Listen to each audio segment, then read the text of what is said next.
Welcome to Bobby Owsinski's Inner Circle. I'm Bobby Owsinski, and this is a show all about music, music production, and the music business. My guest today is producer-engineer Bill Reynolds.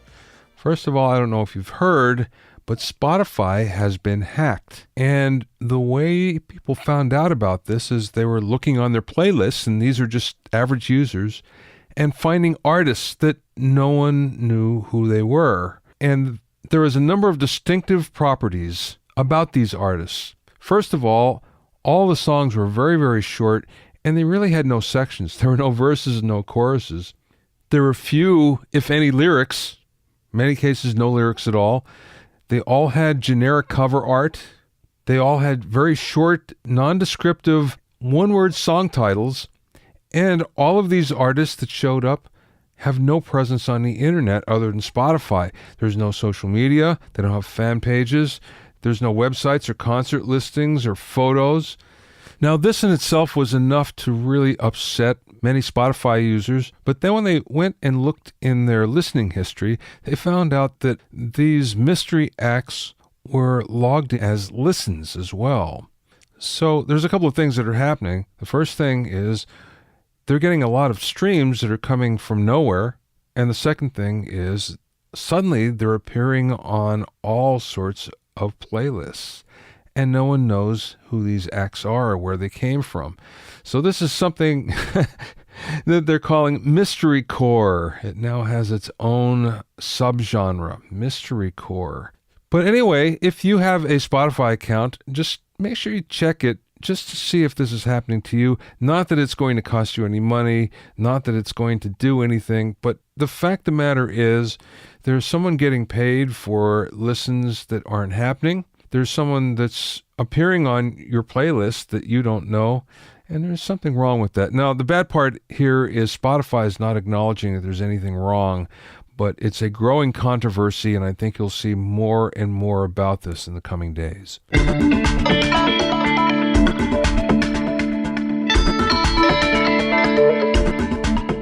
If you have any questions or comments, you can send them to questions@BobbyOInnerCircle.com. Don't forget about my online courses on mixing, production, branding, and music business success at BobbyOwsinskiCourses.com. Also, get an independent analysis and objective opinion of your songs and mixes as a member of my Hitmakers Club. Go to hitmakersclub.com to learn more. Now, there's been a lot of reports lately that Apple is going to switch processors pretty soon. Right now, Apple uses Intel processors in all of their computers, but the word is they're going to switch to a custom Apple-made ARM processor, ARM, and that stands for Advanced RISC Machines. RISC is Reduced Instruction Set Computing. So it's Advanced Reduced Instruction Set Computing Machine. It's a long fancy word for a custom processor that doesn't use a lot of instructions.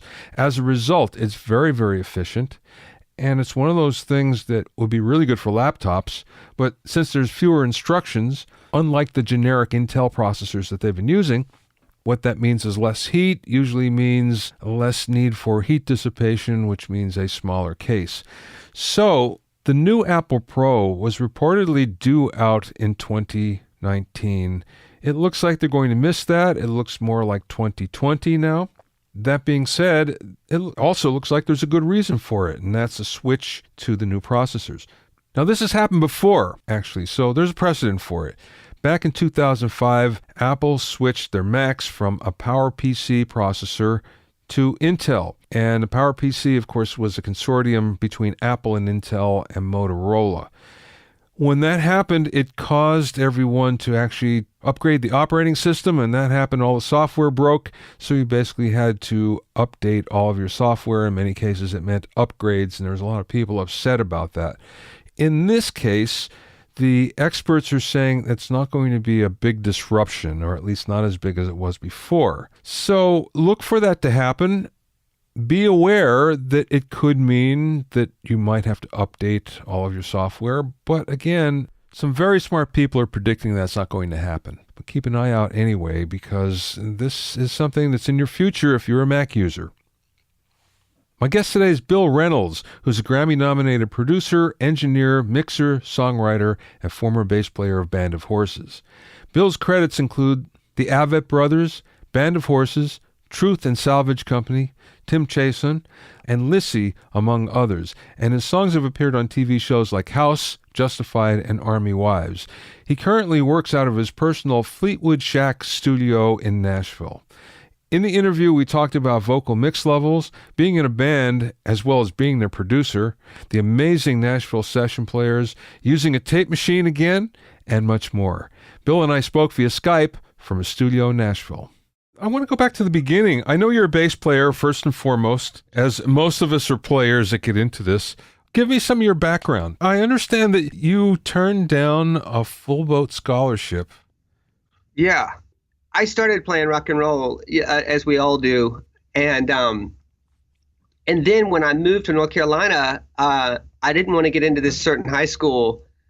I didn't want to go to the high school that I was supposed to go to, so I started learning how to play the classical bass, and I studied it for quite a while. I ended up at the North Carolina School of the Arts, and I just kept going with it, and then I ended up getting a scholarship to Appalachian State University, where I studied bass there. Well, at the time, I played bass with everybody in Boone. It was just kind of like I would play a gig every single night. And one of the bands I was playing with, we ended up getting a record deal on Sub Pop Records. And so I left college at I think 19, and we went on the road, and we toured for 6 years with that group, and then after that's when everything started for me, was when I went on the road with that band, and the band was called the Blue Rags. Yeah, as a bass player. As the bass player. Yeah. At the time, we did a record with our first record was done at CRC, Chicago Recording Company, and our second record was done by this guy named Joe Blaney. Joe Blaney is this New York engineer who did he recorded Combat. He recorded Clash, Combat Rock, and he just recorded a bunch of big records that I really got into. And he ended up recording my band and taught me a ton about recording. So when I got home, I bought a 1-inch 16-track recorder and like a little Mackie mixer. My buddy Aaron Price actually found it at a pawn shop, and we just started making records like that. And that's what I did for years, is just work off that tape machine. Very cool. So it went from it definitely, I took those skills from the school, and it helped out a lot with playing with different groups. Even when I played with Band of Horses, we would do an acoustic tour. We did a acoustic tour for a long time, and I played the upright bass and a lot of bow and a lot of using the bass on the road. You know, what I've always found is bass players make really good producers. I don't know why. And maybe it's just because of the focus on the rhythm section. Yeah, well, I always tell people that my job is literally I listen to the singer and make the singer sound good and do the best I can, right? Yeah. To support the band. Drummers and bass players make great producers, I think. Not to say anything bad about guitar players, but a lot of times when you're a guitar player and you produce, you end up just building like little orchestras with your guitar if you get too into it, because it's like you're so excited about all the stuff you can do on the guitar. So it's hard to step away. Yeah, I know. And for some reason, I think what you just said is really true. The emphasis is more on the guitar rather than on the vocal a lot of times. You know, I found that myself. And sometimes you don't think about the vocal as much, and you don't think about the lyrics as much, and all the things that really do matter to the final listener. Exactly. That's 100% it. I mean, every record that I've had that's done well is solely because there's a great vocal. Yeah. I mean, because like when it all boils down, when my girlfriend walks in and says like if something's good or bad, she doesn't care about the bass part or the kick drum sound or any of that. If the vocal hits in the right place, she's going to say this is good, you know. Yeah. And that's really what matters. Okay, that being said, where do you come down on where the vocal should fit in the mix And I know that this is a genre thing to some degree, but there's also a matter of taste, whether it should be way out in front or should be in the back where the band has more power. And sometimes, people go against what the genre says it should be. So where do you come down on that? I'll tell you, it's a funny, frustrating thing. Because like when you're working with a label and you hand in the first mix, you know not to make the vocal too loud because they got to have some skin in the game. So they say, turn the vocal up. So then you turn the vocal up, and then the next mix revision, you turn the vocal up again. And then what's ironic is when I listen to big songs on the radio and on records, like the vocal doesn't seem that loud. Yeah. You know what I mean? It doesn't like hurt you, but sometimes people keep wanting to hear the vocal. So here's what I found was that like at the 2.5 frequency, and everything's kind of fighting around there. So when I go to EQ the vocal, I literally EQ everything. I turn the vocal on and start EQing every other instrument. And then just like until I get the vocal to sit in its place. And it's usually like take 2.5 out of stuff until you get the vocal so it doesn't have to be so loud. Because people really just want to hear what they're saying. And if they can't hear every word, it irritates them. Yeah, I agree with you. It's funny how that works because sometimes, well, again, certain genres, pop, for instance, where the vocal is way, way out in front. And country, a lot of country is like that, although more the traditional country than modern country, I think, is the way that kind of works. It does. And I've also learned that if you like beat the snot out of the vocal, like super heavy duty with compression, and then, fit it in a certain way and put it right up front, it's easier to listen to. I think it was Daniel Lanois or someone told me one time that was they start mixing the song with just the vocal. Yeah. And then they start building up stuff around it. And I think that's a lot of fun. It makes a totally different mix. Well, what I always tell everybody is to get the vocal in as quickly as possible. And maybe you'll start with the drums and bass, but get that vocal in right away, or else at the end you wind up with the typical problem where the vocal's either too loud or too soft and you can't get it to sit right. Or you can't, but it will take forever to do. It'll take forever to do. Exactly. No, that's exactly right. It's a funny thing. I get a kick out of it, like when people are like, "Oh, I can't hear every word."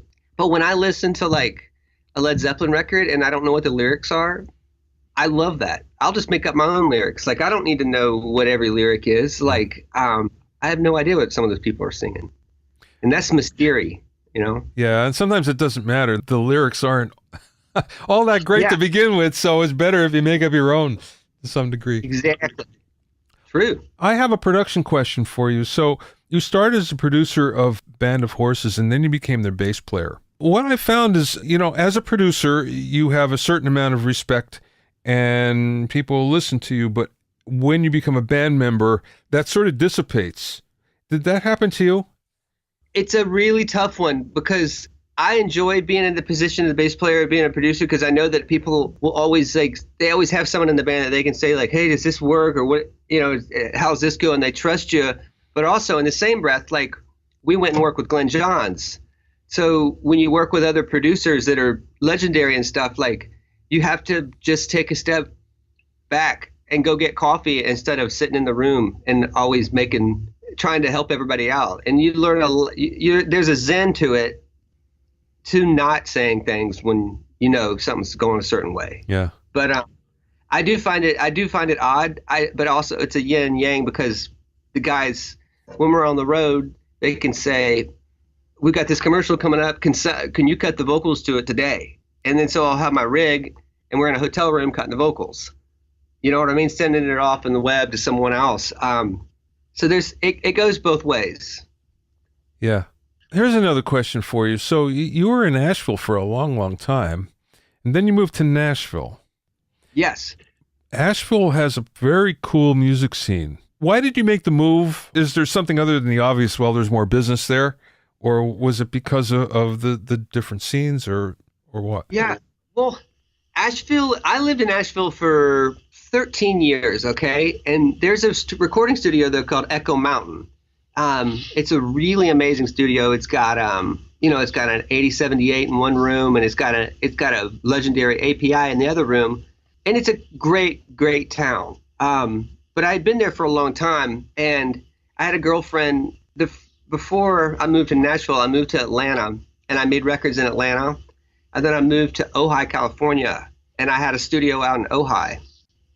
And then when I was in California for 5 years, and I wanted to buy a house. So I started looking around, and I settled upon Nashville. I came here to this place, and there's a producer named Jay Joyce, and this is his studio where he did all the legendary records. And I found it, and I could afford it, so I just moved to Nashville. And I'm closer to my family, so I'm kind of back in the South. But I still go to Asheville. But as a producer, it's so much easier to be here. Any kind of gear breaks down, there's a tech that can work on it. Yeah. People get into the airports easy. There's easy food, and the players. I mean, holy mackerel! Like, you literally call up 10 pedal steel players in an afternoon. If one of them is on tour, the next one is going to come in and it's going to be just as good. And once you get that going on, you're like, this place is cool. I like it. I've never worked in Nashville a lot. I've been there a lot, obviously, but it's really funny. Speaking of players, I have a very good friend who's a songwriter, and she always does everything out here in Los Angeles. And then one day she sent me some songs to mix. Where do these come from? Nashville. Okay, how long did it take you to do? Thinking that she's going to say, about a week. She said, oh yeah, we're done in about 6 hours. And this is like 8 songs, That was the rhythm section. I totally know exactly where she's coming from. I know exactly. I see that happen. And I'm listening to this, and I'm thinking, these were immaculate tracks. This is amazing. So, yeah. No other place really I've ever been does it act like that. Guys will come in here, and it means a lot to them to do it as quick as possible. Yeah. They don't want to give you more than 2 takes. I love that. Yeah, it's crazy. There'll be 2 takes, and they'll be like, okay, cool, that's good. And they'll do it, but they don't really want to. They'd rather just do the 1 or 2 takes.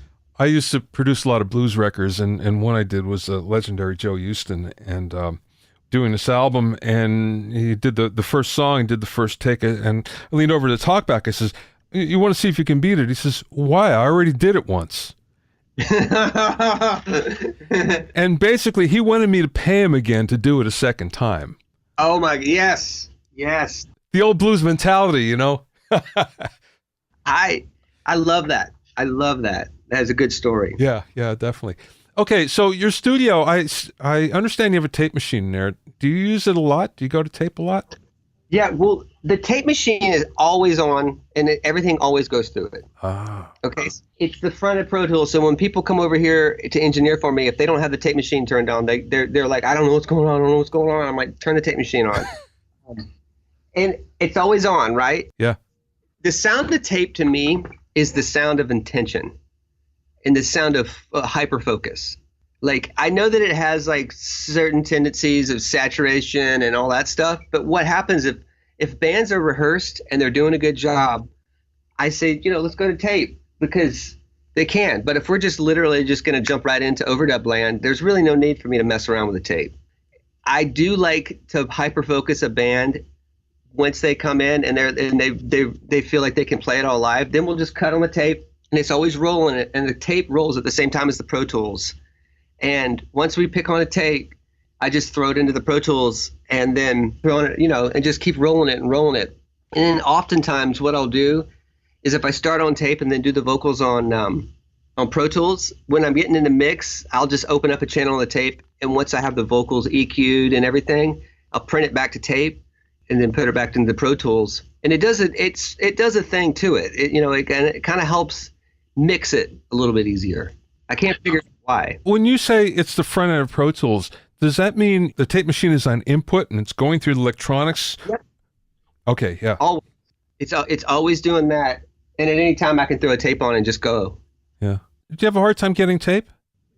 Yeah, well, tape is expensive. I mean, most bands don't have the budget for tape or hotels anymore. It's changed. Yeah. So I think a tape now is $500 a reel. Yeah. Basically, I think that's about what it is. I don't know. I haven't looked in a little bit. I have about 6 reels over here that I'll go over until I'm done with, and then you can go to like tapetape.com and buy reels. There's a guy in town named Randy Blevins that works on my tape machine. Oh, sure. Yeah, I know Randy. Randy has tape that he sells. So on that level, it's not hard. But new tape, if you can afford it, it's there. Last time I did a project on tape was maybe 5 years ago, and only at the insistence of the artist. I have to say it was a huge pain. Yeah. And it was a pain from the standpoint that, okay, you got 15 minutes on a reel, and all of a sudden, oh, let's do another take, and you look over, it's a 4-minute song, and there's 3 minutes left on the reel, you know? It's one of those things. Yeah, exactly. Or, okay, let's do another vocal, and oh, there's no more tracks, you know, one of those things. So it was a huge pain, I thought, and it wasn't worth the sound that we got. As much as improved as it was like, right. Oh, I would have preferred the convenience. That being said, I was coming in kind of cold. You do this all the time, so you have it down to how it'll all work, and your extra reels there and everything, and you know in advance how it will happen. You do, and you get some artifacts from it that are useful. I find that, like, when I use tape, like, I don't necessarily go for the fidelity of 30 IPs. I try to, like, slow it down as much as possible and get the crunchiness and the tape hiss and all that stuff. That's like, a lot of people would be like, well, why do you want that in there? And I'm like, well, if you're going to use it, let's do that, because otherwise let's just record in Pro Tools, because Pro Tools sounds great too. Yeah. You know what I mean? Yeah. I was looking at your mic list, and I saw that you have a lot of ribbon mics. They work for me in here. I do this. Like, I go try new mics that come out. I'll go buy them, and I'll have them in here for a week. Like, there's mics in here that I don't have on the list right now because I'm just trying them out. Like, but in this spot, my thing here, I'll show you real quick. So I have this thing called a Mogain, and it's basically a better cloud lifter, right? So one of my main vocal sounds is basically an SM7 into this. Yeah. And it does something to the vocal that's great. So this sits on all my 160s. It's anytime I use a ribbon mic, I put that on there, and it adds this. It's a little bit more lows, and it definitely adds top end. Once I started using the Mogain and the Beyer 160, and using it with my RCA 77, like, the vocals started to get this really cool sound on records, and people would call me and be like, what's that vocal sound? And it was a 160. And a lot of people want to see a big microphone in front of them. They don't feel like they're singing good. So a lot of times I'll just put, like, a big, like, something in front of them, but actually be using the 160. And if people sing really, really quiet, it doesn't really always work to use the ribbon. But I work with a lot of singers that sing really powerful. So, like, it takes that heavy duty mid range and softens it out. And it just sounds good in this room. You know, I love them. One of the things that I discovered listening to your mixes is you're not afraid of reverb. No. And I say that because, well, I guess it's coming back again, but for a long time, the trend was stay away from reverb and make everything real dry. And that never seemed to be the case with you. You were not afraid to use it at all. No, I mean, when I'm working on music, I feel like I'm building. I think about music like I think about photography. I think about it as like I'm building a soundscape, and I have a left, right, top, bottom, front, back. So I would build these, like, soundscapes and take people into this dream world. Like, I was more interested in that than I was like, hey, let's just document this band. I wanted people to be teleported to a space. And like the last record that I did that just came out was the Brace and Cyrus record. And he really wanted that much reverb on it. Like, I wasn't sure that I wanted that much reverb, but, like, he just, every time a tweet came back, it was like, turn the reverb up. So I was just like, okay, turn it up. But I mean, it's a lot of reverb, and I like it. But it's funny because people that aren't engineers, they come back and they're always like, "Oh, it sounds so good. Like, what is that?" But engineers will be like, dude." Yeah. That being said, do you have a favorite one that you're using? Well, you know, I love for that Brayson record, I used the one that UAD has, the plate, the EMT. I used that one a whole lot, and I used the BX20 a whole lot. And in my place, I have a master room reverb over here, which is this tall spring thing. I love that.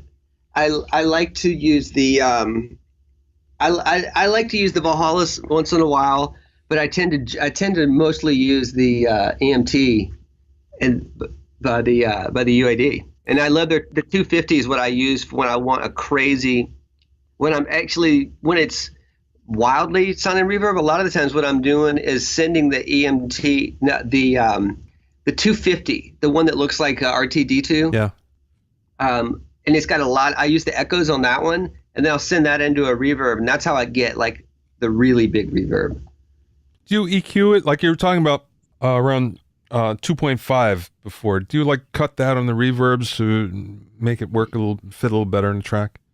What I do on the reverbs is I take almost all the low end out going into it, and by that time I've kind of already dealt with the 2.5, and then after the reverb I take even more low end out, and then I'll take the top end off the reverb. I totally forgot the reverb that I'm using the most right now is that 224. The last few records that aren't out yet that are coming out, I use that 224 because I usually used to have a 224 and I knew how to use it. So I EQ the reverbs a whole lot, and I automate the crap out of the reverbs. I'm always automating them. My buddy taught me a long time ago. He said, think about reverb as EQ and think about delay as space. So part of my vocal sound is adding back certain frequencies with the reverb. Wow. I never heard that before, but it makes sense. Yeah. And, with the reverbs, there's always a short one on there. Like I'll have a really, really, really, really, really short one that I'll create a space. And then there's always a slap. There's always a small slap. And then I'll have like the time cube for a little bit of depth, left and right. And then when I'm going front to back, I just work pre-delays. I'm constantly working with the pre-delay. Yeah, I've always been a sucker for long pre-delays, but that's mostly because, I'm a creature of the old days when the only pre-delay we had was a tape machine. How awesome is that? Usually it was like 120 milliseconds or, even more in some cases. It's the way to get that upfront vocal sound, but also get a little bit of, it sounds like an orchestra in there if you get the reverb right, and no one really knows there's reverb. Yeah. Right? You know what I mean? Because it's this nice harmonic stuff going on that sounds like the music, I noticed that you do a lot of your own engineering when you're producing. Yeah. Does that include tracking as well? It does. It goes over and over. It changes only when I'm having to play bass on a record. Then I bring someone in that does it, that'll help me at least, like, so I can play bass. I love to track. I think my favorite thing is tracking a band live. Like, I guess it's because that's how I grew up, looking down at the take and being like, okay, we're on take 67. You know what I mean? Yeah. And it's like, yeah, I've played this song 67 times. And then you're like, I've played songs 100 times.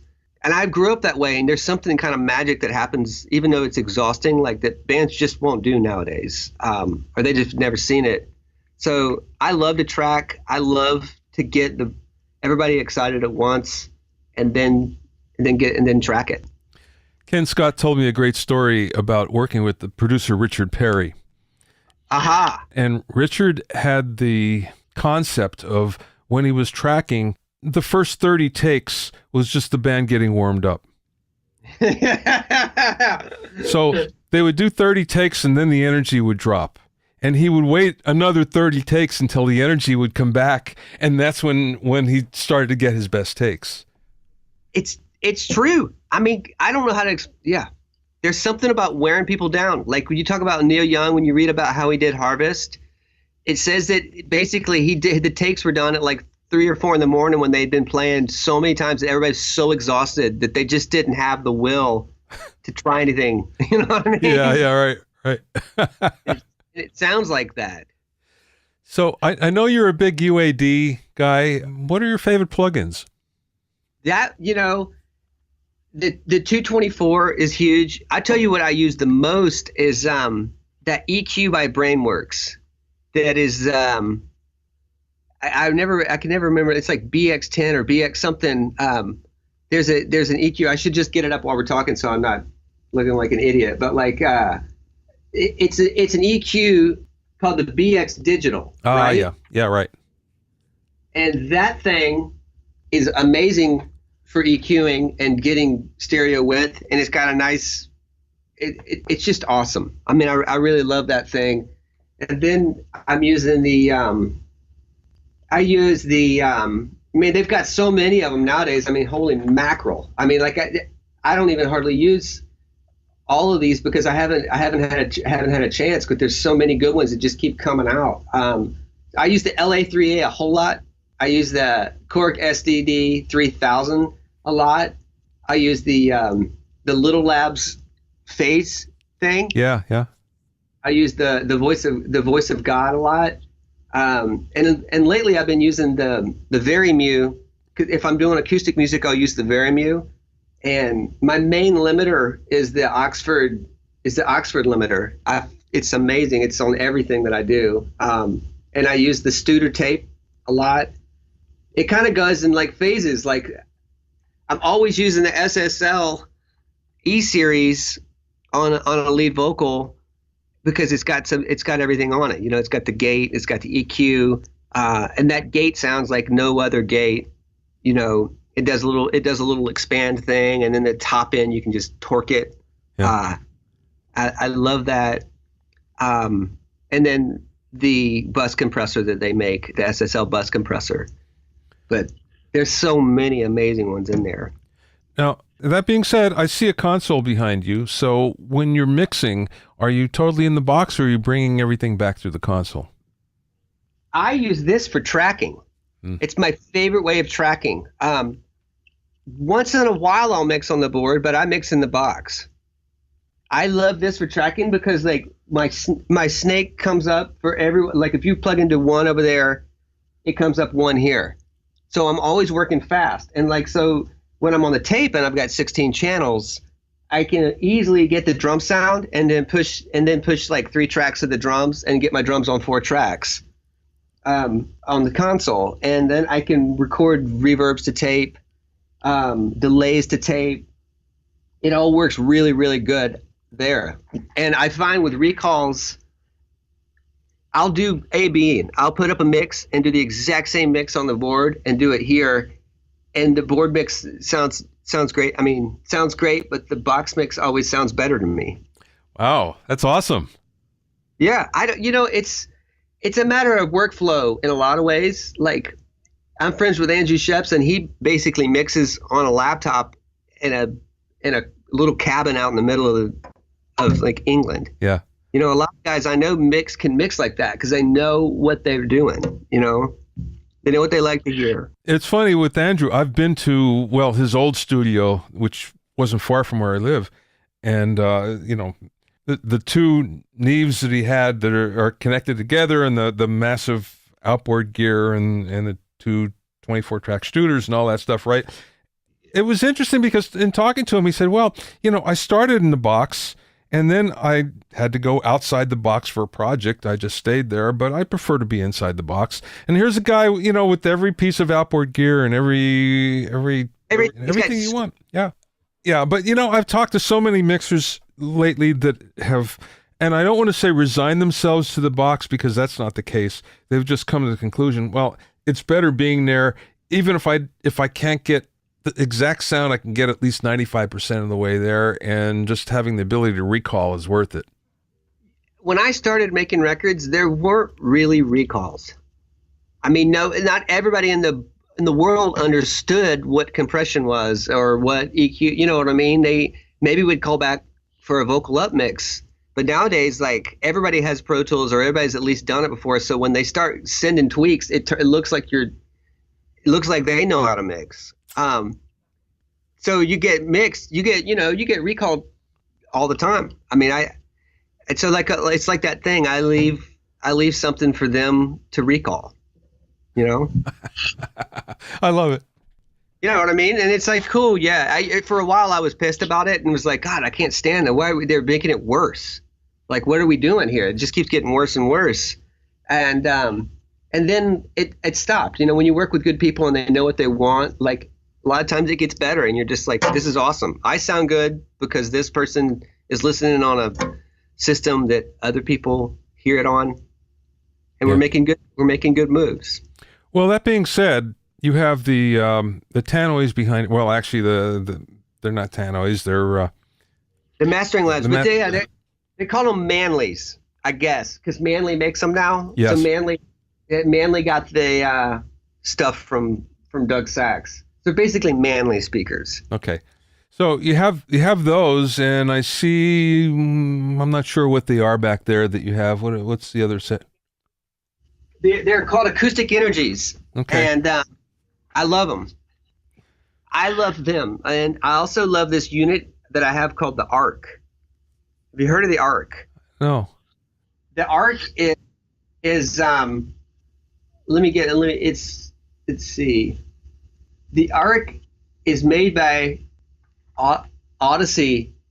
It's advanced room correction system, and it comes with this little microphone. Oh, yes, I know that one. Yes. My thing with mixing. Okay, you know when you're mixing and you take it to the car and it sounds totally different. Yeah. So when you're mixing, it doesn't sound right in the mix position because you're just like compensating constantly for the 15 different other locations that you're trying to mix for. So you're expending all this energy that doesn't need to be expended. And I think like back in the old days when they went in to mix it, wherever they mixed, like they just mixed the record. And it sounded the way it did. Yeah. And the sound of the room was the sound of that record. So I just put this Arc on and I never look back. I'm like, I'm going to always act like what I'm hearing is perfect. And I just mix it, and it helps me save the energy of, is it right in the car? Is it right on the computer? I love it. But that's the perfect approach. And you're right. Back in the old days, the mix was the mix, and you know, people went out in the car, but not in the beginning. When I remember first starting, that didn't happen all that often. And then it became more and more and more of an obsession as, you know, we went on. And then it became, well, we have to have 3 sets of monitors here besides. And, you know, it became over the moon with that stuff. You know, it was just crazy. It's psychoacoustics. And you know how it is. Like, if you're playing on stage and you're hearing something and you can't change it, like your ears will mix it for you. Yeah. There's a weird thing that happens with your head where it at a different time of the day, it hears things totally different. But you compensate after a while. Yeah. It's weird. You just mix it yourself, like in your head. Yeah. Well, very cool, Bill. Last question for you. What's the best piece of business advice that maybe someone imparted to you or you learned along the way? I guess a lot of me when it comes to business is how easy are you to hang with? That's got me in more doors than anything. Like if somebody comes in here and they're really fun to hang out with and they're good, it's like that, then they're going to work and they're going to come back. But if they're just a weird person or got a bad energy, like they're not going to keep getting gigs from me. I think it's more important just to be a good person, be honest, and just like I said, just be a good hang. And you'll get more and more gigs. But obviously you have to be good at what you're doing. You can't suck, but like that's what it comes down to. You can find out more about Bill at BillReynoldsMusic.com. That's Bill Reynolds Music, REYNOLDS. Bill Reynolds Music, all one word. Com. Thanks for listening and being in my inner circle. Remember, if you have any questions or comments, you can send them to questions@BobbyOInnerCircle.com. To listen to other episodes of Bobby Owsinski's Inner Circle, go to BobbyOwsinski.com and select the podcast tab, or go to BobbyOInnerCircle.com, or find it on iTunes, Stitcher, Mixcloud, Google Play, Google Podcasts, Spotify, and now Radio Public. At BobbyOwsinski.com and BobbyOInnerCircle.com, you'll also find a sign-up form for my newsletter and for alerts for new podcasts. This is Bobby Owsinski. I will see you next time.